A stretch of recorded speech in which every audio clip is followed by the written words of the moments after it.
अस्सलाम वालेकुम।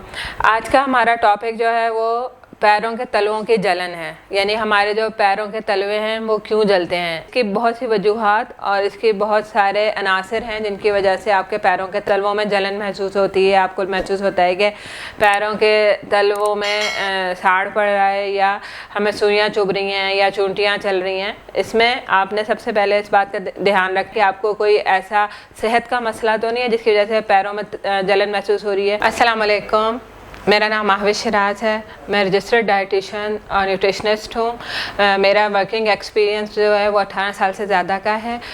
मैं इस्लामाबाद में हनीफ मेडिकल कॉम्प्लेक्स G8 में क्लिनिक करती हूँ। हमारे पैरों के जो तलवे होते हैं, जो पैरों की उंगलियाँ होती हैं, इसकी नसें बेइंतहा बारीक होती हैं और ये हमारे पैरों की उंगलियों तक जाते जाते और बारीक होती चली जाती हैं। तो जब आपको मुख्तलिफ सेहत के मसाइल होते हैं, जिसमें कि आपको ब्लड प्रेशर का मसला है, कोलेस्ट्रॉल का मसला है, आपको शुगर का मसला है या आपको कोई पट्ठों की कमज़ोरी का मसला है, तो उसमें खून की शरियानें और सिकुड़ जाती हैं और बारीक हो जाती हैं, जिसकी वजह से खून का बहाव रुकता है। खून आपके पैरों की उंगलियों तक नहीं जा पाता या पैरों के तलवों तक नहीं जा पाता, जिसकी वजह से आहिस्ता आहिस्ता आपके पैरों की उंगलियों में और तलवों में पहले आपको महसूस होता है कि कोई चीज़ चल रही है, चूंटियाँ चल रही हैं, सुइयाँ चुभ रही हैं और फिर आहिस्ता आहिस्ता कुछ अरसे बाद वो बिल्कुल सुन्न हो जाते हैं।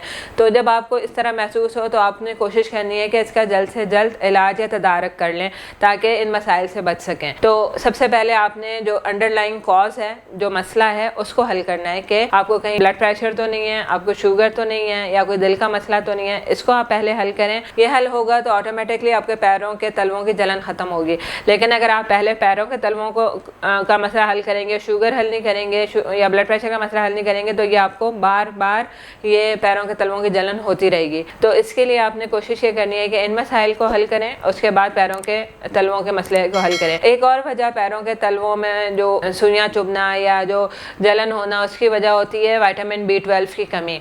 यानी अगर हम विटामिन B12 अपनी खुराक में ना लें तो उसकी कमी जिस्म में हो जाती है, क्योंकि हमारे जिस्म में प्रॉपर तौर पर बनता नहीं है, हमें खुराक के ज़रिए लेना पड़ता है। अगर हम खुराक के ज़रिए उसको ना लें तो उसकी वजह से हमारे पैरों के तलवों में जलन शुरू हो जाती है, क्योंकि उससे हमारे जो पट्टे या नर्व्स हैं वो कमज़ोर हो जाते हैं, वो प्रॉपर काम नहीं करते। उसकी वजह से हमारे पैरों में फिर जलन का एहसास होता है या सुइयाँ चुभती हैं। तो उसके लिए आपको विटामिन B12 अपनी खुराक में बढ़ाना है। विटामिन B12 की बहुत सारे आपके पास ग़िज़ाएँ मौजूद हैं, ऐसी खुराक मौजूद है जिसमें विटामिन B12 मौजूद है, जैसा कि बकरे के गोश्त में, बड़े के गोश्त में, मछली में, मुर्गी में विटामिन B12 वाफिर मिक़दार में मौजूद है। तो आप इनका इस्तेमाल अपनी रोज़ाना की खुराक में कर सकते हैं।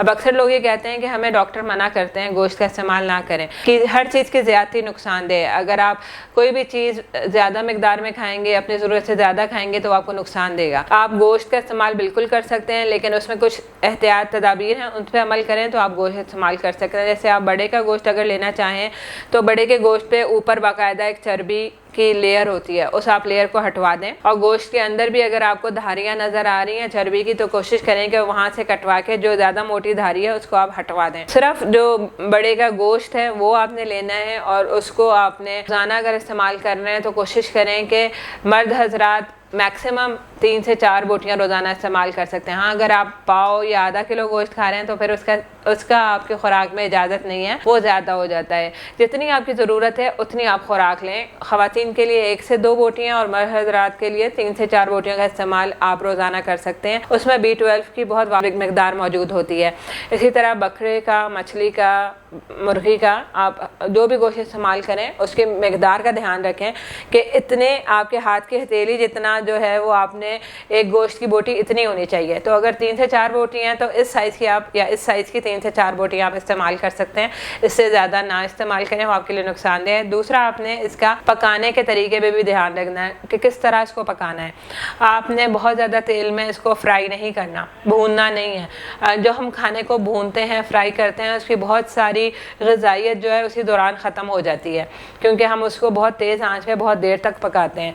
और जब हम उसमें तेल का का वाफिर इस्तेमाल करते हैं तो वो तेल का ज़्यादा इस्तेमाल भी हमें नुकसान देता है, हमारा कोलेस्ट्रॉल बढ़ाता है, ब्लड प्रेशर बढ़ाता है, दिल के मसाइल हो सकते हैं। तो कोशिश करें कि जो भी गोश्त इस्तेमाल करें वो भाप में पका हुआ हो, या उसको उबाल के इस्तेमाल कर लें, या उसको कम से कम तेल में इस्तेमाल करें, ठीक है, या सब्जियों के साथ पका लें। तो अब आपने गोश्त को जो है वो सब्जियों के साथ बनाना है, और सब्जियों को भी नहीं ज़्यादा भूनना। आप गोश्त उसको बेशक पानी में पका लें, स्टीम में पका लें, उसके बाद हल्का सा ऑयल यानी 1 से 2 खाना खाने वाले चम्मच ऑयल डाल के सब्जी उसके साथ डाल के उसको भाप में पका लें। तो इसका फ़ायदा ये होगा कि वो विटामिन B12 भी उसमें मौजूद होगा, और उसके साथ बहुत सारे आपको विटामिन और मिनरल्स मिल जाएंगे। विटामिन B1, B2 मुख्तलिफ सब्जियों में मुख्तलिफ विटामिन होते हैं, मिनरल्स का बहुत वाफिर मकदार मौजूद होती है, तो ये आपकी सेहत के लिए बहुत फ़ायदेमंद है, उस तरह आप ले सकते हैं।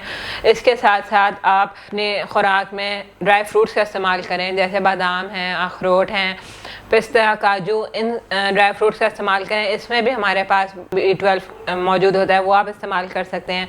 बीन्स का इस्तेमाल आप कर सकते हैं, जैसे लोबिया है, सफ़ेद लोबिया, लाल लोबिया, इनमें विटामिन मौजूद है B12, वो आप इस्तेमाल कर सकते हैं, वो आपके लिए फ़ायदेमंद है। इसके साथ साथ जो हमारे पास ग्रेन्स होते हैं जैसे गंदम है, जौ है, बाजरा है, ये चीज़ें, इन चीज़ों में भी विटामिन B12 और विटामिन B कॉम्प्लेक्स मौजूद होता है, तो इनका इस्तेमाल भी आप रोज़ाना की खुराक में कर सकते हैं। तो ये आपके पैरों की जलन को कम करने में मदद देगा। इन चीज़ों का इस्तेमाल आपने रोज़ाना करना है, और कोशिश करें कि अपनी खुराक को सेहतमंद रखें, मुतवाज़न रखें।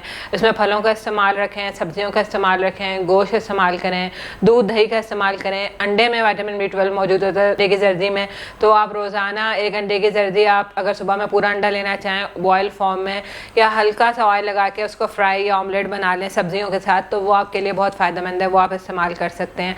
तो जितना अपनी खुराक को मुतवाज़न सेहतमंद रखेंगे उतना ज़्यादा आप बीमारियों से बचे रहेंगे। शुक्रिया।